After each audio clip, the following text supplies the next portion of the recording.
लोकसभा चुनाव को लेकर सूरत में मीडिया मॉनिटरिंग रूम शुरू किया गया है। बहुमाली भवन में मीडिया मॉनिटरिंग रूम शुरू किया गया है। जिला कलेक्टर एवं निर्वाचन अधिकारी सौरभ पारखी ने मीडिया मॉनिटरिंग कक्ष का दौरा किया।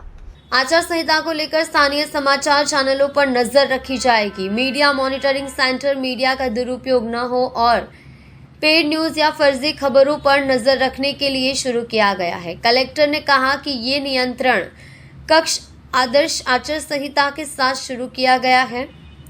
मुख्य निर्वाचन अधिकारी सौरभ पारखी ने कहा कि फेक न्यूज से लेकर पेड न्यूज तक के मामलों पर नजर रखने के लिए इस कक्ष से एक निगरानी कक्ष शुरू किया गया है। फिलहाल सभी चैनलों पर, स्थानीय चैनलों और सोशल मीडिया पर काम हो रहा है। आचार संहिता का उल्लंघन करने पर कार्यवाही हो सकती है।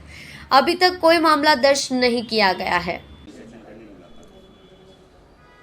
ચૂંટણીની આદર્શ આચારસંહિતા લાગુ થયા પછી આપણે બહુમાળી ભવન ખાતે સુરત જિલ્લાની જેટલી 16 એસેમ્બલી સેગમેન્ટ છે એના માટેની મીડિયા સર્ટિફિકેશન મોનિટરિંગ કમિટી અને મીડિયા કંટ્રોલ રૂમ છે અહીંયા કાર્યરત કર્યું છે।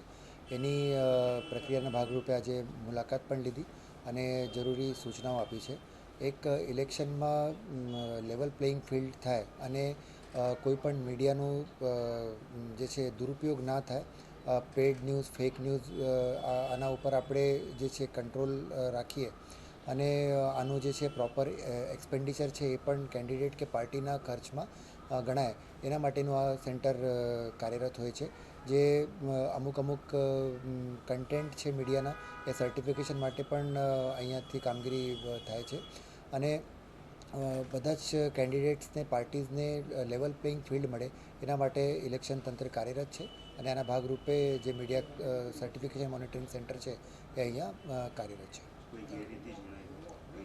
નહીં, અત્યારે તો બધા મોનિટરિંગ થાય છે અને જેટલી પણ ચેનલ્સ છે, લોકલ ચેનલ છે અને ઇવન મીડિયામાં જે ચાલતી હોય બીજા જે સોશિયલ મીડિયાવાળા છે એ પણ આપણે એની રેકોર્ડિંગ પણ રાખીએ છીએ, જે રિલેવન્ટ જ્યાં પણ લાગતું હોય અને આપણને ક્યાંક આચાર સંહિતાનું ભંગ જણાતું લાગતું હોય તો એના ઉપર આપણે કરીએ છીએ। અત્યાર સુધી સુરત જિલ્લામાં આવું કોઈ જે છે ધ્યાન ઉપર આવી નથી।